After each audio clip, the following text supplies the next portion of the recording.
Are we supposed to say? Mike check. Hello. Yes, hello, audience. Come on, he's here. Oh, okay.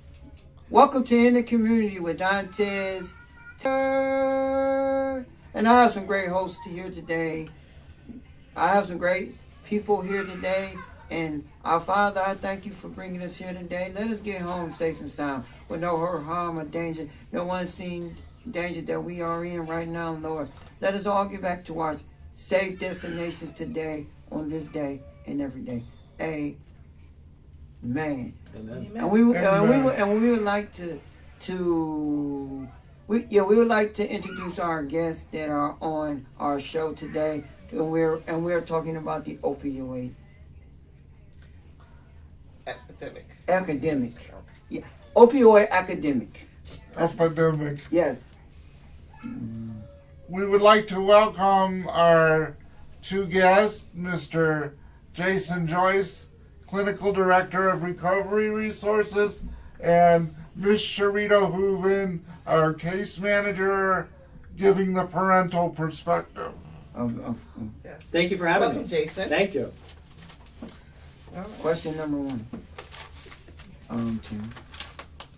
Well, before we do that, Jason, do you mind telling us a little bit Sure. about what you do for Recovery Resources? Sure. So, like I said, my name is Jason Joyce. I'm the Senior Director of Clinical Services at Recovery Resources. I oversee all the clinical services, so all of our mental health and substance use groups, individual sessions. I'm not a psychiatrist, but I do administratively oversee psychiatry. And then lastly, our prevention services, where we go out in the community and to the schools to help teach people about mental health and substance use disorders. All right. Back to Tim. Our first question is, how are prescription drugs classified? And the second half of that would be, what is an opioid? So an opioid is a depressant. So what it does is it helps numb the body from pain. And when used in high doses, it can cause euphoria or extreme pleasure. The drugs were started as a way to help people with pain. So they started out in a positive way with a positive message. Most of opiums, or I should say most opioids, are derived from the poppy seed plant, which contains opium. And there might be some other names you've heard of: heroin, Oxycontin, fentanyl. Those are all different substances and medications that derive from the one plant of opiates. So when we talk about opiates, we're talking about that whole umbrella of drugs that derive from the poppy seed plant for opiates. What kind of first-hand knowledge do you have about opioids, if any? So my background is as a licensed professional counselor and also a licensed independent chemical dependency counselor. So my experience with opiates is helping treat people with opiate addiction through the whole continuum, so either mild, moderate, or severe. At Recovery Resources, we primarily work with people who have pretty significant opiate use disorders, and when they come to us, they come for help trying to either get off those substances or find some way to lessen the pain associated with the addiction with those substances. What should the public know about the epidemic? From a parent perspective. Well, just from a perspective, I think just for the community. Mm-hmm. Well, I think first and foremost, stigma and fear. Those are the two big reasons why people don't bring up why they have an addiction issue, and they don't talk about it with other people. Mm-hmm. So stigma and fear are big things. And when you look at the statistics, right, so Ohio, they are third right now in the nation for opiate overdoses. Just within Cuyahoga County alone, we had, and I got the numbers this morning, 822 overdose deaths this past year. Wow. Wow, that's shocking. It's crazy, right? And 477 of those are from this powerful opiate called fentanyl, which is, was started out as a very strong, powerful synthetic opiate, and then it was made to help people, but now they're using it to people are dying from it because if they take just a small amount, they don't know how much they're taking, and then they can die from it. So, in terms of our crisis, our epidemic, that's what we're speaking to when we say that these are, we're losing more lives to opiate overdose than we are to handguns. We're losing more lives than some of these big things, more than suicides. So more than a lot of the kind of the mental health and substance use crises that we've had in the past, opiates are very significant. And the reason why people don't get help is because they're embarrassed. We believe this is a medical condition. So this is something that, might be something to do with your genetics, maybe what you've been exposed to, what you've tried. But, we view this as something that it's a medical disorder. It's something you have to manage, similar to diabetes, in that, it's a lifelong condition that you need to manage and kind of get the right treatment for, or else you'll kind of go down that same path again and slip up. So I think to answer what we love getting out in the community is that people need treatment. Treatment works and people can recover, and that stigma and fear, it's just something that we want people to seek treatment for and help to get over. So only 1 in 9 people who need a substance use treatment actually get it. So the vast majority of people, and I'm sure you guys can think of it kind of in your own lives, people that you've known might have struggled with addiction, or that you've run into that drink too much or use drugs or things like that.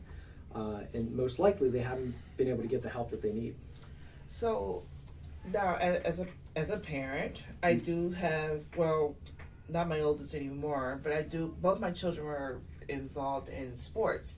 I know that a lot of times with sports comes injuries, and I know that some addiction is associated with maybe pain medication. It is, yeah. So how, I guess it's sort of a twofold question, but how as a parent or as someone who supports someone on pain medication can look out for something like that? 'Cause I wouldn't know. That's the scary part. Cause that was going to be our next question on the list.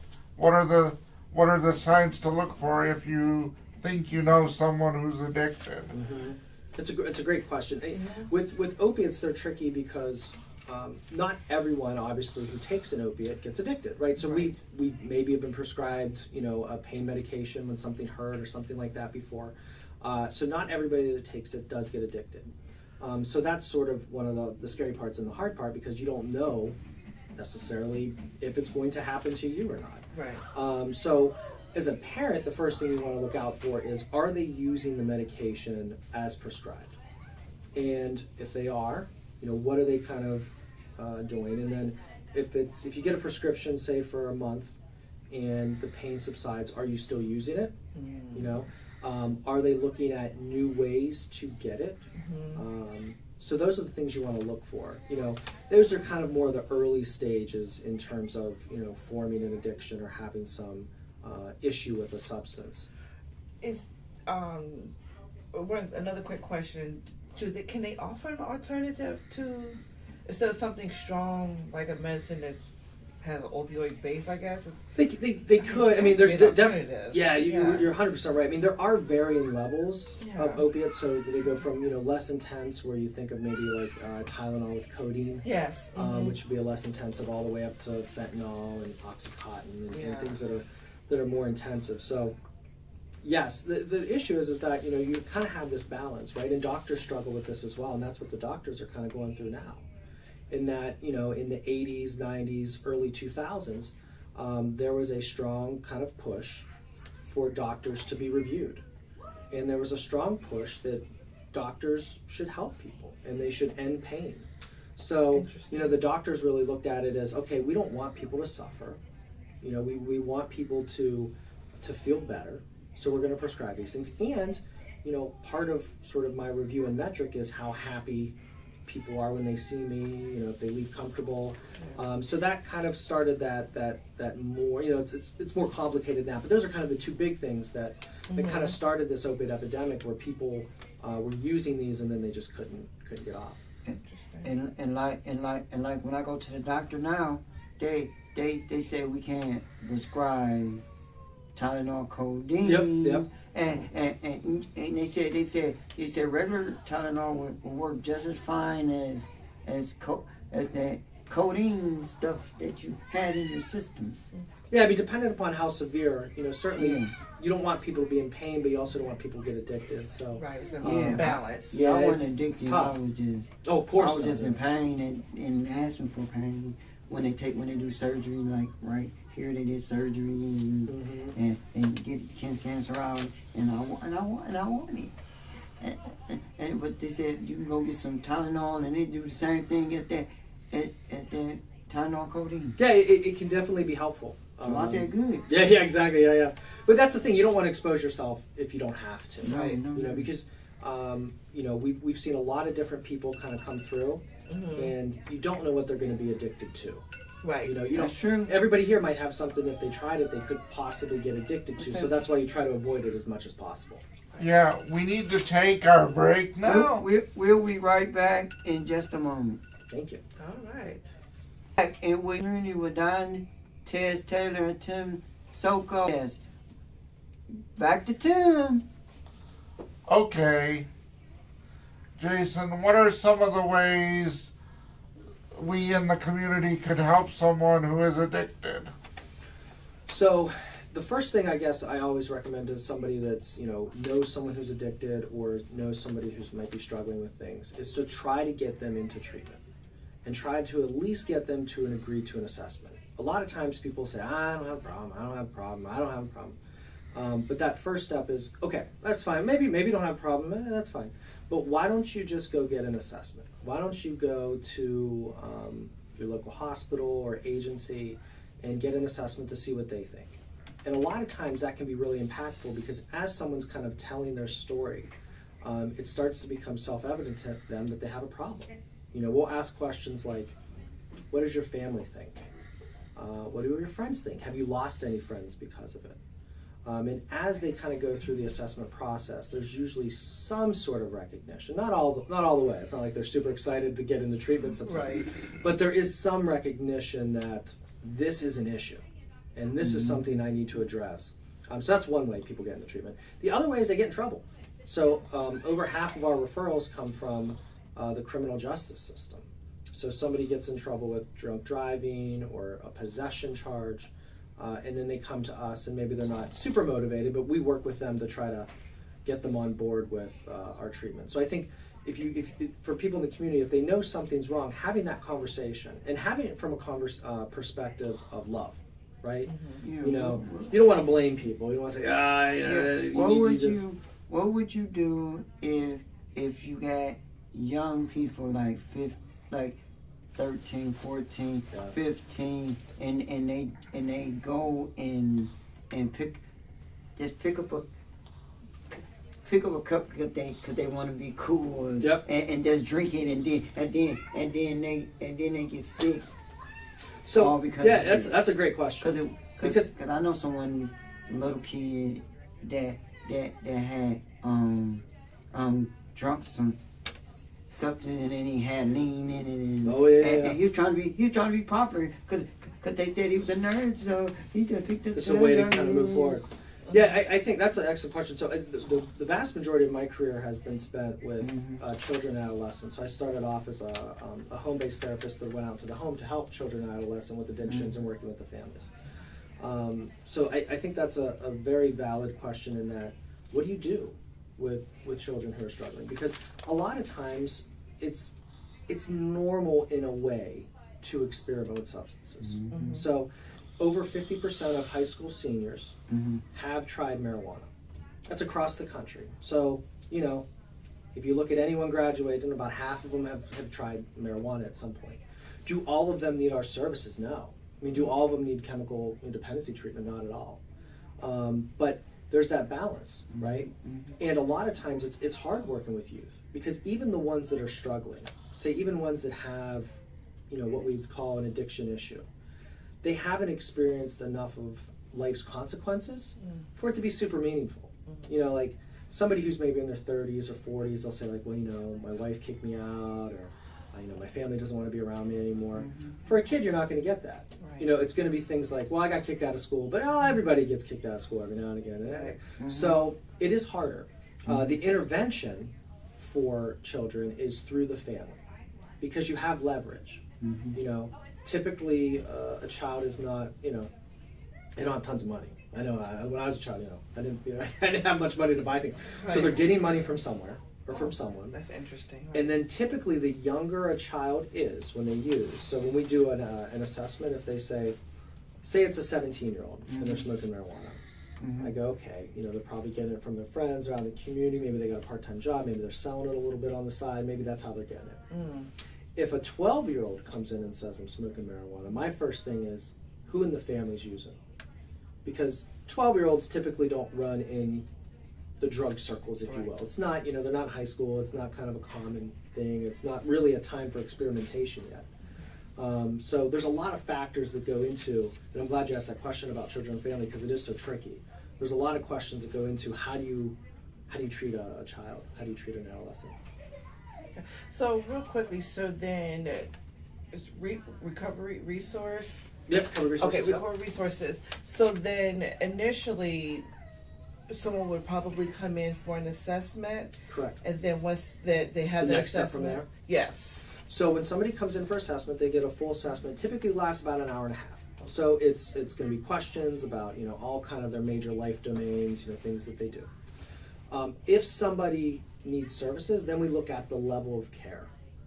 So level of care goes along kind of a huge continuum. One being kind of lower level outpatient, meaning maybe you meet with a therapist once a week, all the way up to residential, where you have to stay somewhere to get sober because you need limited access to drugs.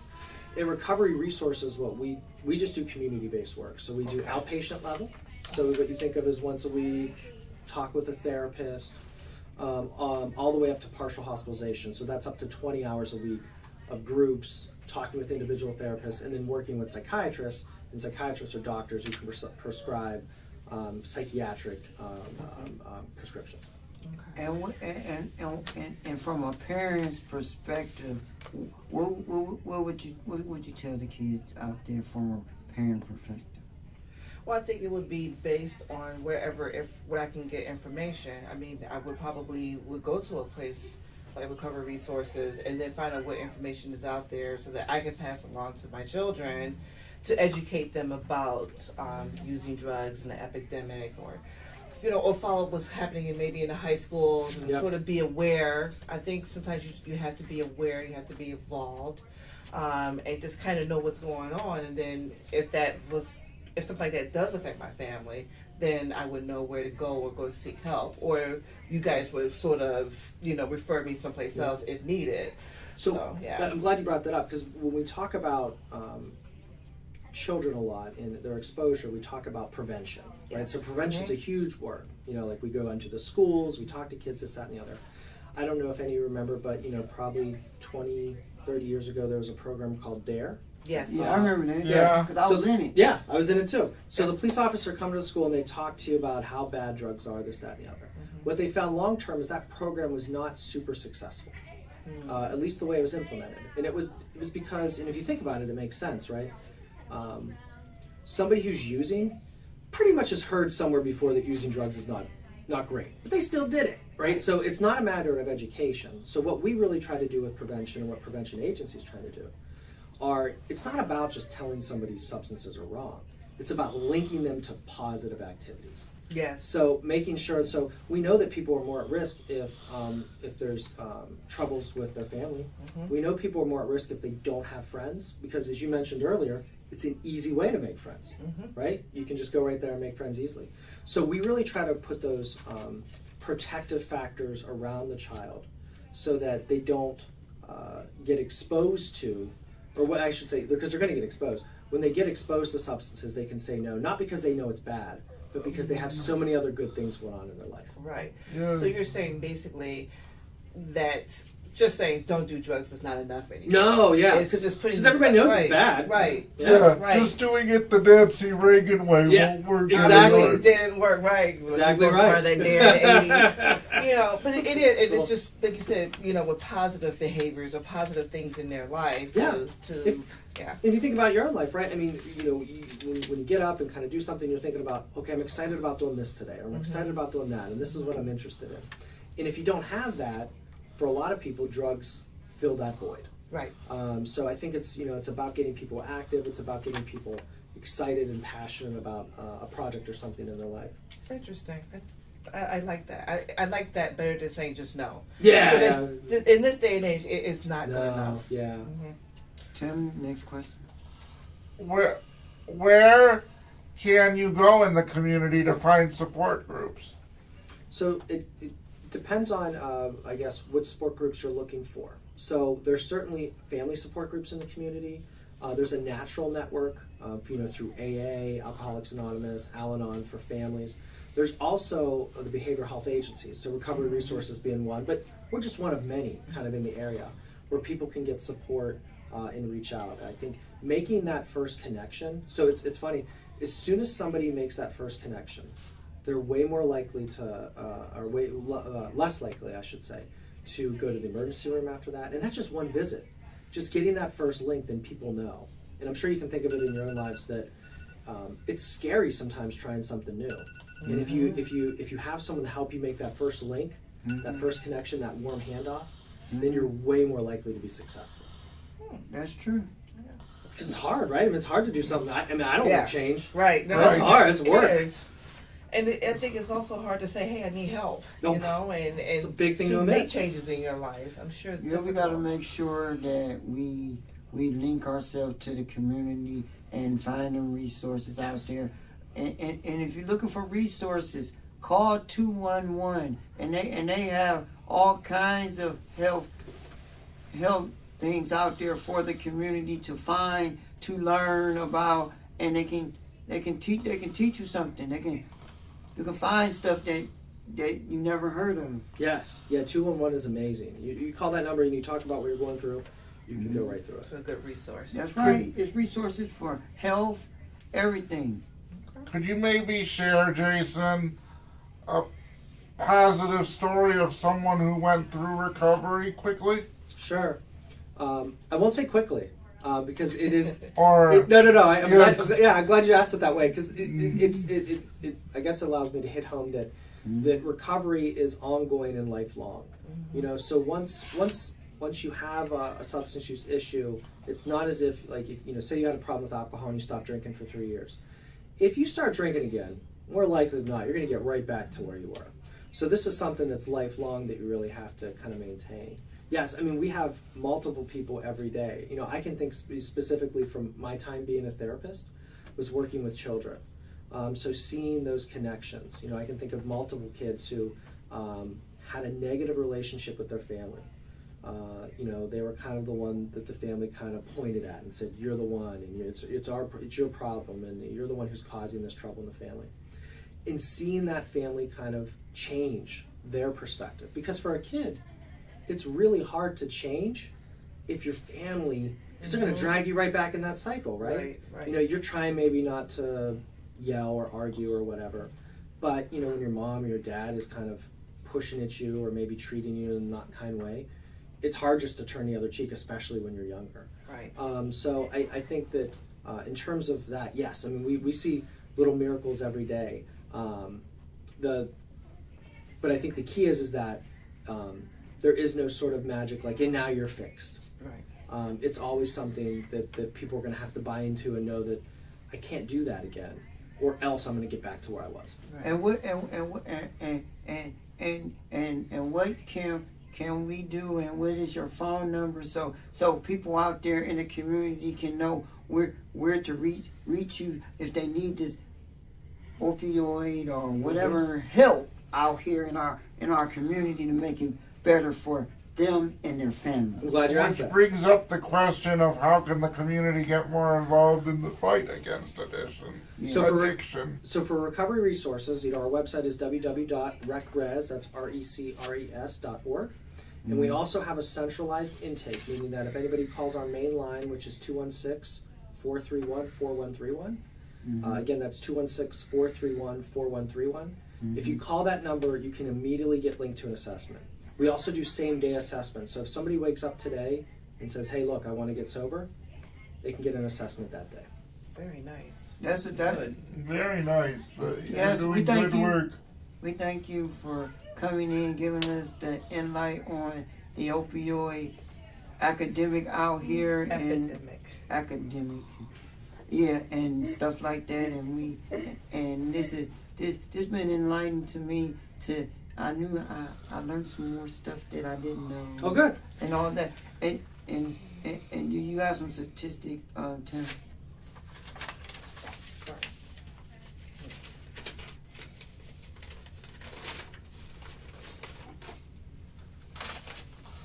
Well, as Jason was saying, of a record-breaking about 727 fatal drug overdoses in 2017, 492 were from fentanyl and opioid used as pain medication, and 191 were from carfentanil, a derivative of fentanyl, which is about 100 times more potent.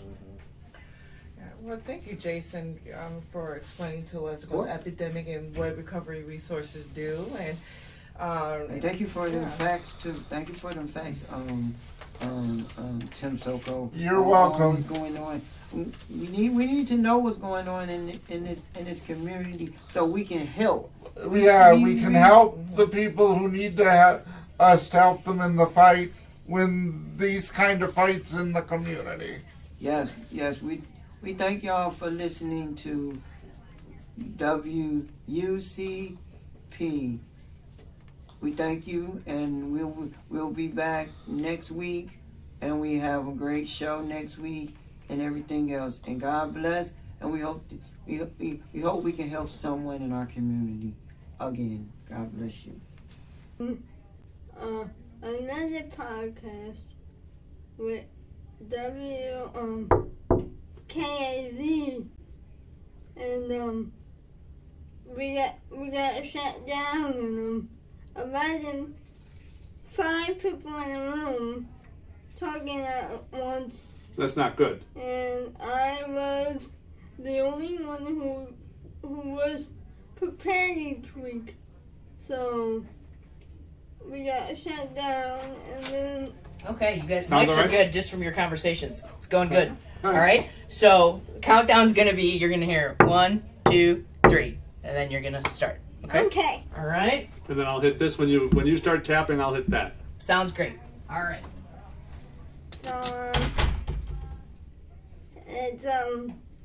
It's one of my passions, and yesterday and today, what about when I'm here with Tom Livingston from Channel 5, and he's the videographer. Now, if you don't know what a videographer is, then basically we take all the video That's correct. that you see and put it in the archive so it can be saved for later. I go out and I shoot stories. I go out and shoot news stories and sports, and that's what a videographer does. Sometimes we Yeah. edit our own things. Now, Tom's here for me because I'm a cartoon lover, but we're going to talk about game shows first. The game shows that I remember are The Price is Right, now hosted by Drew Carey. Correct. But it used to be hosted by Bob Barker Correct. in the 90s, and then it went to who did it go to after? Well, that? after Bob Barker, it was Drew Carey. But The Price is Right has been on since the 70s. Correct. Right? 1972, I believe it went Yeah. on fall of 1972. Yeah, and the original host is, I forgot his name. Bill Cullen. Bill Cullen actually hosted it in the 50s. Yeah. Bill Cullen was he was the master of game shows. Bill Cullen hosted just about everything. Bill Cullen and Dick Clark. Dick Clark was the host. Yeah, he hosted Pyramid. He hosted $20,000 or $10,000 Pyramid. Yeah. And Now hosted by I don't know the lady's name because I don't watch it. and I don't know who's hosting Pyramid now. It might be. Is it Michael Strahan? I might be hosting Pyramid now on ABC. Yeah. Yeah, Michael But all the old shows from the 60s are coming back. Right. Match Game is back. To Tell the Truth is back. They're bringing all the old games, and they're bringing them back in the similar formats. And Yeah. Yeah. well, when I was a kid, I used to stay home from school sick. If I knew that there was going to be a special game show on that way, like there's going to be a five, I would try to stay home from school sick so I could watch game shows. My grandma, she loved Jeopardy, hosted by Alex Trebek. But he wasn't the original host. He wasn't. Wasn't it? Oh my God! I said. Well, I know. Art Fleming. Art Fleming was the original host of it was an old NBC show back in the 60s. Yeah, but she loves Jeopardy and Wheel of Fortune. Oh, Wheel of Fortune, right. Yeah, Wheel of Fortune has been on for a long time. When I was in high school, and then when I was taking a class Spanish 4, and there were so few of the kids in my senior year who were taking Spanish, that we used one of the teacher's office, and our class started at 10:50, and back then Wheel of Fortune was on from 10:30 to 11, so we'd always watch the end of Wheel of Fortune back then. That was 1976, I think. Oh. Well, you didn't. You kind of hid my little secret here, though, that I was a contestant on The Price is Right in 1993. You were Bob Barker. Yep. And it was a hoot. I went 3 days in a row. I just went out because I ride my bike at home on a stand during the winter, and I always tried to find something that would keep my interest.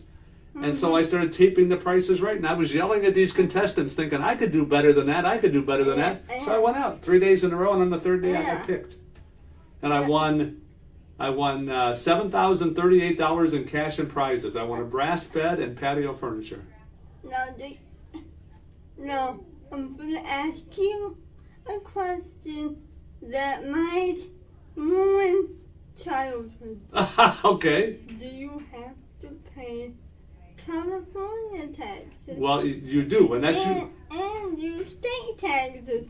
Well, you have to play. First of all, it is federal tax, so it's they.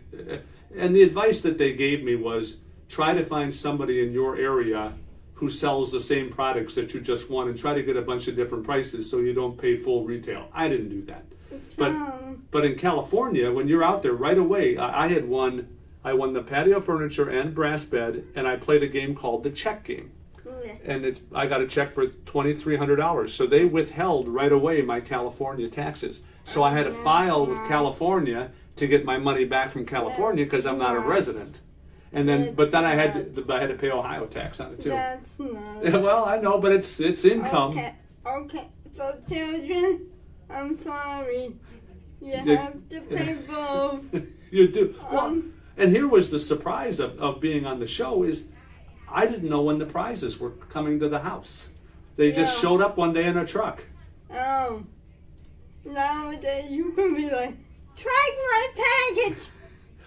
You have well now you can, but and then you also had the choice back then. I don't know if you do now, but you could decline the prizes.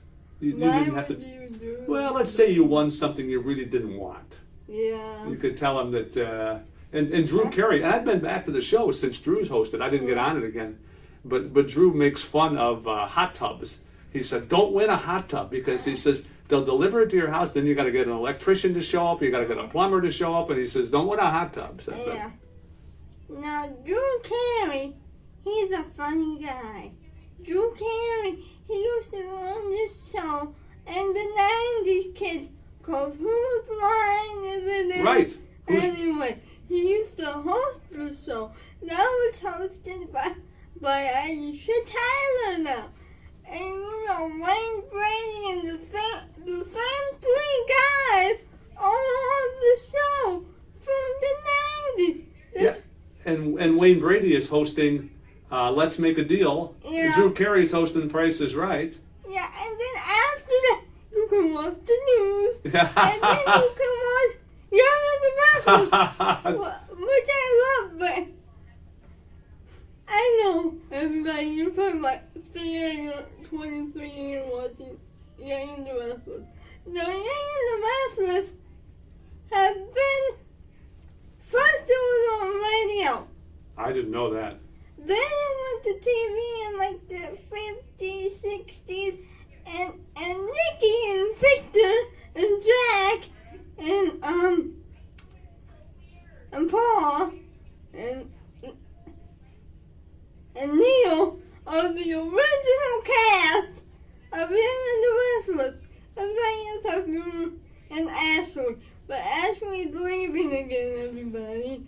So You sound like our version of Linda Hirsch. Linda Hirsch was on Channel 5 and on the Morning Exchange, and I still see Linda once in a while, and she talks about the soaps. She knew everything about the soaps, the stories. see, my grandmother, who's deceased now, I used to watch the story for her. She used to watch it when Miss Chancellor was on. Now, Miss Chancellor died recently. If you don't remember who Miss Chancellor is, Miss Chancellor was the lady who had the scarf over her face because she got burned, but they didn't reveal that until later seasons. You're on a category I know nothing about. I'm not a soap person. Okay, now let's talk about Steven Spielberg. Steven Spielberg, he's a great director. He's directed one of the great, he's directed a lot of movies, but he does a lot of TV now. So, he did the Animaniacs in the 90s, and the Animaniacs starred voice actors Ron Paulson as Yakko, Jesse Hummel as Michael, and Trace McNeil as Dad. But if you know, those were Saturday morning cartoons, just like what Sonic the Hedgehog, voiced by Joel White from Family Matters. Now, I didn't know that. In the 90s. Yes, sir. I know my stuff. Well, what voice did Trace McNeil do on Simpsons? Trace McNeil, she did over 20 voices on Simpsons. Because they repeat voices Right. a lot. Nancy Cartwright, who did Bart Simpson, replaced Christine Cavanaugh for the regulars for Chucky Fenster from season 8 till the end of Margaret, and she did Chucky for the spin-off All Grown Up. Sadly, Christine Cavanaugh died in 2015 around Christmas of natural causes. I literally cried. Aww. Because that means my favorite voice character died. She was your favorite? Okay. I'm gonna keep talking. So, we're gonna talk about SpongeBob. Now, Tom, how do you feel about SpongeBob? I always felt that poor Patrick. Yeah. Patrick always just seemed to be along for the ride. Yeah. Bill Fagerbakke, who was in the old Disney movie called Rat. He played the mummy. Have you ever seen that movie? No, It's a good movie. He was the mummy in that movie. Did you ever see who he was, or was he always wrapped up? He was always wrapped up. Yeah. SpongeBob started in 1999. I remember the promo. The promo was a sponge who lives under the sea. Okay. So we're like, is it an aquatic sponge? Because you know there's aquatic sponges. Right. Fun fact, aquatic sponges do not have any sexual orientation. I didn't know that either. and apparently they're new taste buds. Do you know SpongeBob is technically 28 years old? Now, how do you know this? Because in one episode he showed his driver's license,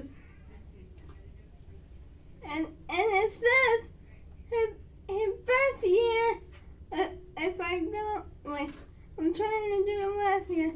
I'm 23. That's 88. He was born in 1988, and he still doesn't have a driver's license. Now let's talk about the disgrace. Well, I wanted to tell you one thing about SpongeBob.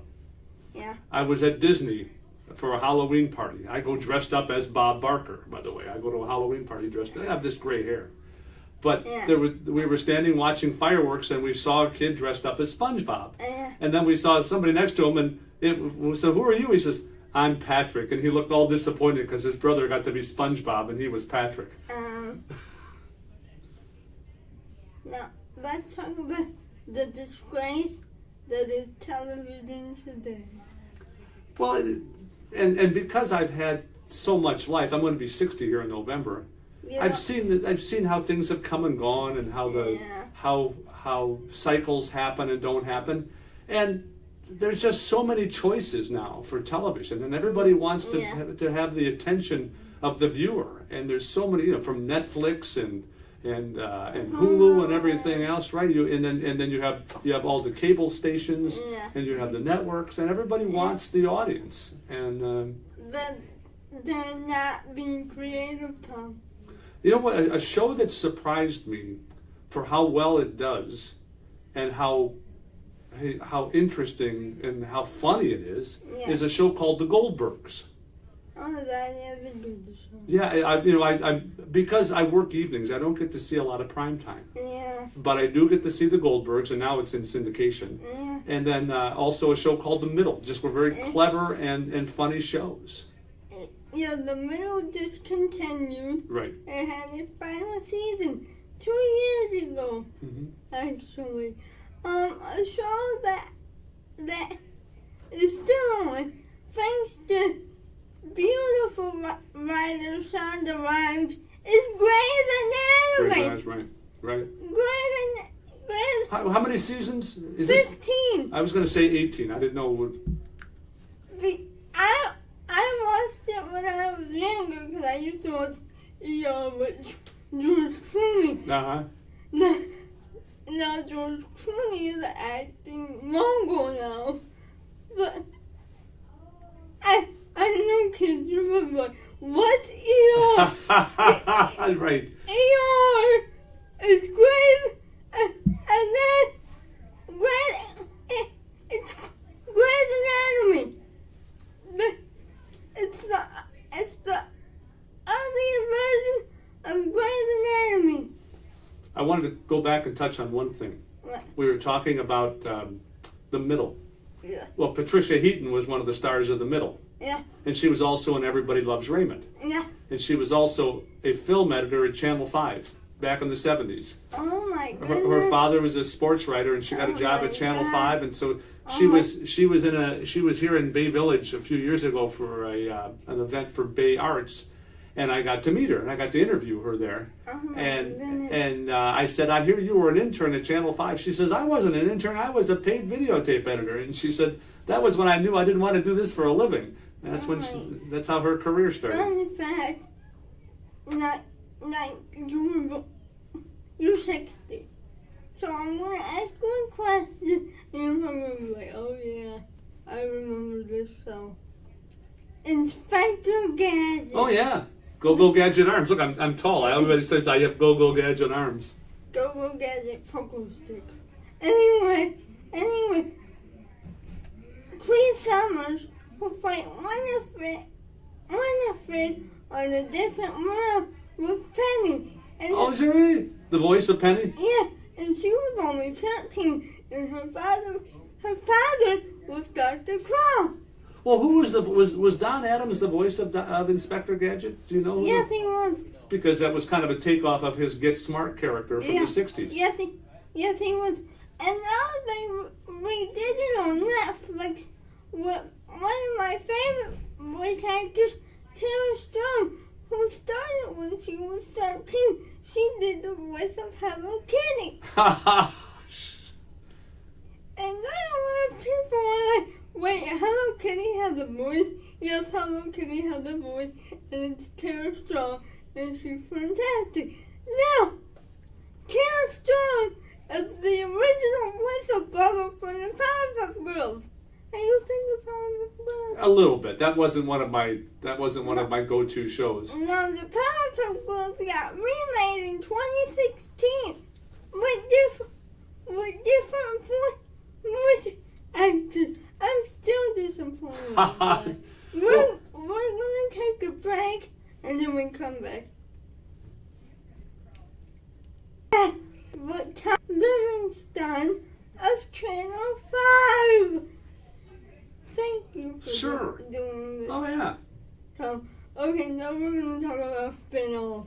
Kids, I'm so sorry for the show that I'm about to mention, because you might be too young to know these shows. Cheers! Right. Starring Danny DeVito, well, not Danny DeVito, but Rhea Perlman. Yeah, and that was such a hot show, and then it spun off to Frasier! starring. His last name is Graham. I'm just drawing a blank myself. Oh my God. Okay, go ahead. We'll move on. I can look. Can I look? Yeah, you can like. I just drew a blank here. Hold on. Fraser Crane was. Fraser Crane was And we're gonna both say, oh yeah, right. yeah. Kelsey Grammer. Thank you. Kelsey Grammer. And Everybody who knows the show is yelling at us, right? Saying it's Kelsey Grammer. Yeah. Empty Nesters is a spin-off of the Golden Girls. I didn't know that. Yeah. Because they're technically their neighbors. Oh, Yeah. okay. And Maud is a spin-off Of All in the Family. of All in the Family. Also, Good Times was a spin-off of Maude. So a Yeah. spin-off spun off a spin-off. Yeah. Back in the 60s and the 70s, every show had a spin-off. Right. Now, Mary Tyler Moore had Rhoda. yeah. And it was like, rest in peace, Mary Tyler Moore. Anyway, Happy Days had a spin-off too. Laverne and Shirley. Yeah. And Laverne and, well, let's see. Joni Loves Chachi was also a spin-off of Happy Days. Yeah. And Happy Days actually came off of an episode of a show. I mean, this is going back to when I was a kid. Love American Style, which was it was a ABC show, and they had this pilot for it was called Love and the Happy Days.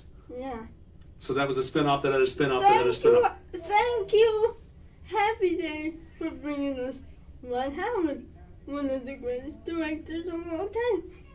Who would have known? Well, and actually, Andy Griffith's show. Yeah. And the Andy Griffith show had a spin-off called Gomer Pyle. Yeah. Rest in peace, Andy Griffith. Yeah.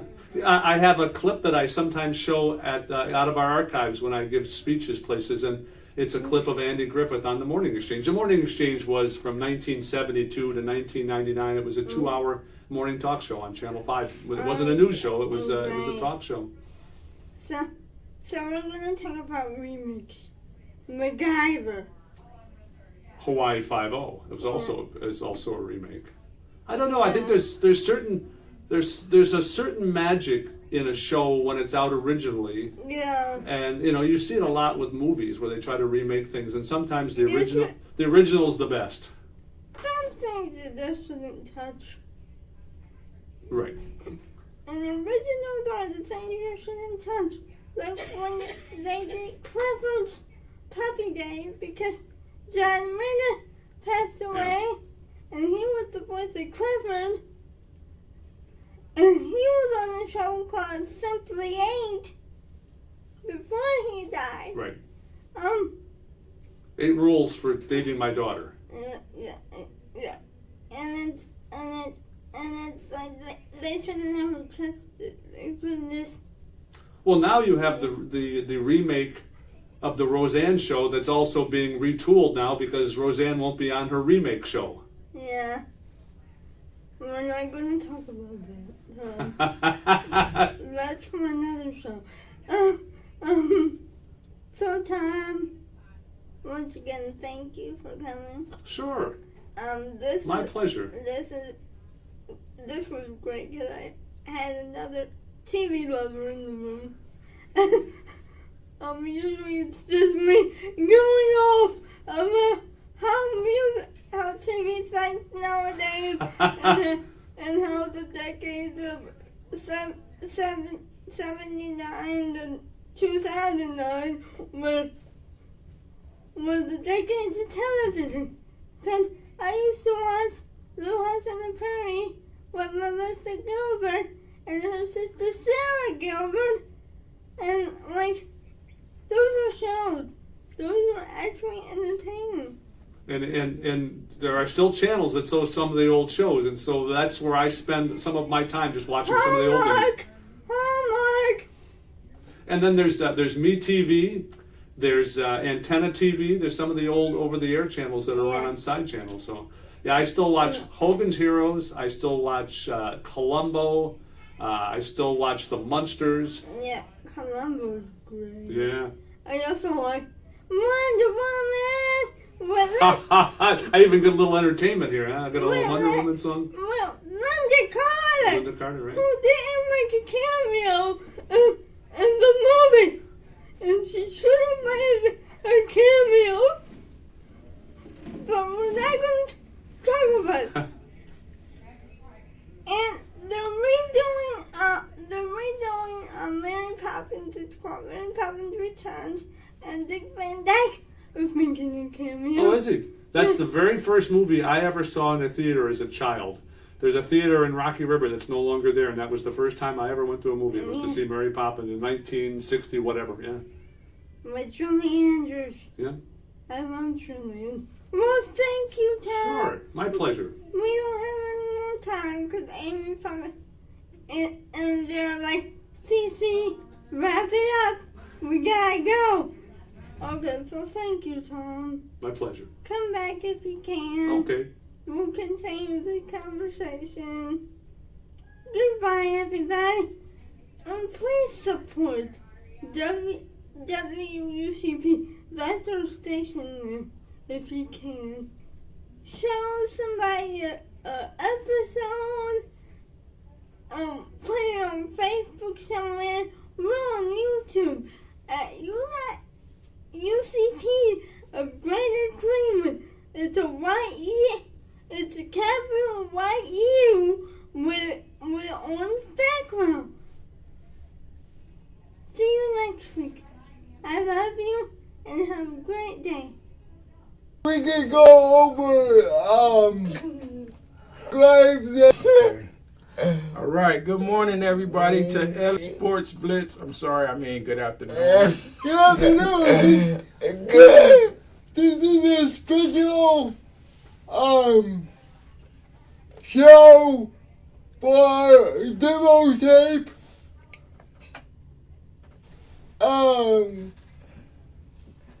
First, Demo tape for what? Explain, Tyrone. we're possibly gonna get paid for this gig. Oh, okay, paid. That's good. That's always good. So, Show me the money. so let's get started. Let's get started. What's up first, Lee? What you got? It's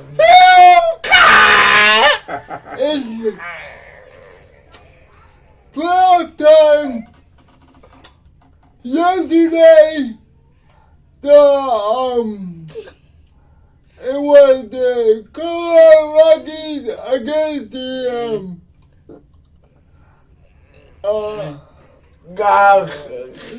The Dodgers. no, Colorado Rockies against Milwaukee. Milwaukee. Okay, sorry, that's my fault. I jumped in. Milwaukee won 3-2 in extra innings. Yeah. Okay. The Dodgers beat the Braves. So is this the best of series or? Yes. Okay. It's the best of 5. Okay. Cool. World Series. So Milwaukee is up 1-0. Yeah, Milwaukee don't want nothing.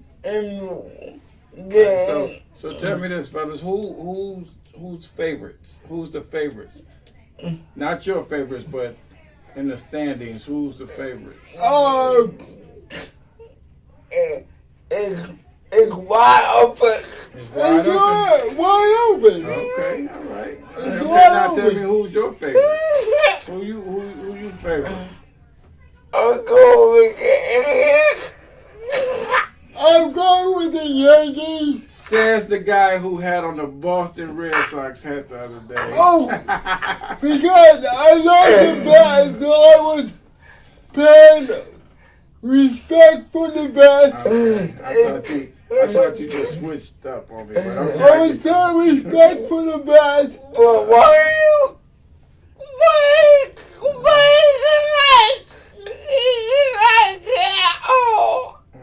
That says a lot about Tyrone's character, though. He lost the bet, and he honored the bet. So I do the same thing. that's right. He did. You did too, Leon. You lost the bet.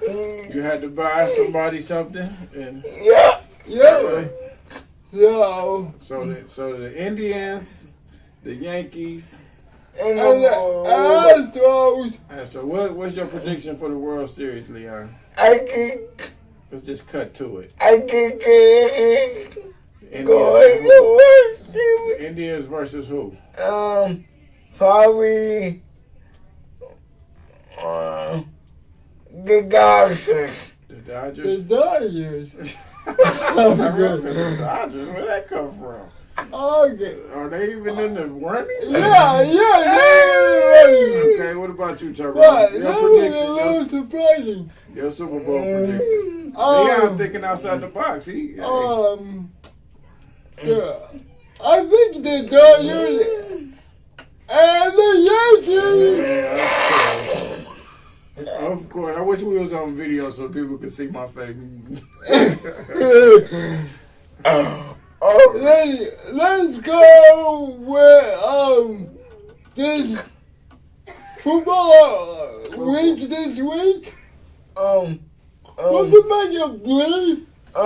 You take it. The ball fucking ball. I think the ball big ball. Come on, where you kick a ball. San Francisco. Now, before he go, I think since the Browns lost against Oakland, it is detrimental. It'll be big for them to beat Baltimore. Yeah. And that'll keep their confidence level going. So it ain't just a regular win. They in a desperate situation. Even though they got robbed without a gun, but they need this to beat a team like Baltimore. It's like a basic. Go ahead, Tyrone. Yeah, I think it's going to be a very important win if the Bucks can win. Because, like Ryan said, it'll give them confidence. Yeah. They already got confidence. If you watch how they playing, they are playing like a winning team. They are. They got a few little hiccups here and there, but they look happy. They look. They got a swag. You're right, Lee. Perfect word. They playing like, look, we winners. You know? And technically, I think they should be what? Literally, they should be what? They should have beat Pittsburgh. They should have won that. They should have beat Oakland. And they did beat the Jets, so they should be what? 3? They should be 4-0, right? But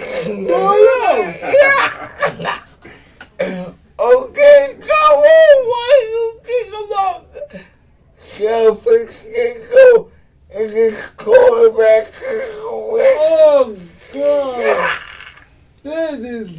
It's gonna be a long season, but I don't think Long it's. season. It's like they almost switched places with the Browns, huh? Yeah. It's, hopefully we'll get good quarterback play this weekend. Are they looking for a new quarterback? No. They got Blake Cameron still, don't they, Lee? No. They got good guys for Iowa. Oh! Okay. Before we go on with any more sports news, y'all should tell the people about y'all week last week. What y'all did. We had an interview with the Cleveland Browns. And we want to get the Cleveland Browns for hospitality. They let us chill in the brown room. It was refreshments and it's a nice room. Yeah. The room we may want to have to visit again. Maybe the orange room next time. Let's see the orange. Yeah. When y'all go in for your second interview, maybe they'll put us in the orange room. Yeah. But we'd like to thank the Browns again for their hospitality. Very nice Great people. staff. And we really appreciate The opportunity, yeah. Yeah. They were very nice people. Yeah. We would go into 2 weeks. We would go in 2 weeks. And these guys got to walk through the same hallway that the players and the coaches Yeah. were in the parking lot where the owners park. Yeah. I think that says something. They brought y'all through the important part. And we could pictures. Yep, took pictures. Overall, it was just a great experience for Yeah, everybody. yeah. Even those of us who got the opportunity to just be with them there. So that was cool. I think we had just as good a time as you guys did. Yeah. Everybody was happy. Everybody was dressed nice. We had a ball. Yeah. We had a class. Okay, so keep us in y'all prayers that they get these jobs and they'll be Browns employees soon. Yep. All right, let's talk about the Cavaliers preseason game against the Boston The Celtics. Cavs beat Boston 101. Kanagi 5, I believe it was. 5. Kyrie didn't play. I don't know what's his problem. We wanted him a part of that L. We wanted to be the But they play Boston again this Saturday. tomorrow. I do want to say on another note, I watched the movie Uncle Drew. I got to get Kyrie his props. He did a really good job. It was a really good movie, and it was actually funny. With Shaq. With Shaq, you know who was the funniest to me? Reggie Miller. That guy is hilarious. Even though you wouldn't think it was Reggie Miller, but that dude was hilarious. He played his part to the T. So, shout out to Kyrie and Uncle Drew movie. You know, we got to give props where props is due. Yeah. Even though we don't like it. You know. We got big kitty. I listen, I liked him as an actor. Basketball player. No. I'm just joking. Let bygones be bygones, I know. Why you come on? Fight? Come on. Oh, you know what? I'm not even into UFC, but I gotta see this fight. I want to see this dude beat Conor McGregor into the ground. This guy don't shut up. He just talk. Oh, I don't even watch UFC, but I'm tuning in to see this guy. This guy's just so calm. Yeah. That's them the people you gotta be scared of. The ones that don't say nothing and just sit there and look at you. Yeah, they gonna get you. Come on, can you like Conor McGregor? Oh, you got well, he's overconfident, but I think it's gonna be a close fight. Yeah. I think Conor McGregor might lose. Yeah, I think and I don't even know much about it, but I think this guy, I'm telling you, Khalid, whatever his name is, he is extremely too calm. If I was finna fight somebody and the person was that calm, I would call it off. I said, you know what, man, we shouldn't be fighting. We brothers, man, we shouldn't be fighting. So, yeah, I think we're going to beat Conor McGregor He up. couldn't take it all. He's undefeated. And then Conor McGregor is probably still a recoup from the beating Floyd put on him. Okay. But see, Conor McGregor is a businessman. He's more of a hype man. He. If I was a rapper, I would want him to be my hype man because He talks a he lot. talking about it. Yeah. Game 2 of the Dodgers and Milwaukee was it? Yeah. No. the innings played. Game 1 is today for the Indians and Astros at 2:05. At 2:05, Game 1 and the Yankees in Boston at 7:30 on TBS. See, this is what I love about you guys. You talk about the Indians. Y'all talk about each other's team. That's cool. I like that. And it was positive. So Y'all play off each other. everybody wants root for whoever you want to. It should be a good series. Yeah, definitely. Go. I love this. Excuse me, Leon. Okay. I love this time of year. Cause it's football. Hey, make baseball playoffs. And don't forget about hockey and basketball. Oh yeah. Basketball starting up. Yeah. You got the playoffs and baseball and oh man. Yeah. Hockey. Yeah. Good ball game. Boxing for sure. You know I'm the boxing guy. I love boxing. So yeah. Keep an eye out for Deontay Wilder and Tyson Fury fight December 1st. Yeah. It's gonna be a bloodbath. Yeah. It is good. Both of these guys are like really tall and they mean and they somebody's getting knocked out. Somebody gonna get. I don't know who. Somebody's going down, man down. Anything else, gentlemen? Or are we ready to tell the good people to have a good weekend? Have a good weekend. It's gonna be crowded downtown this weekend because they have The Browns and the Indians? the Browns is on Sunday, the Indians on Monday. Yeah, it's gonna be packed. It's gonna be pandemonium. It's gonna be something. So, everybody have a good weekend and be safe. Thank you for listening. And until next week. And God bless. God bless everyone. Peace. Peace. Peace in the morning. Peace all over the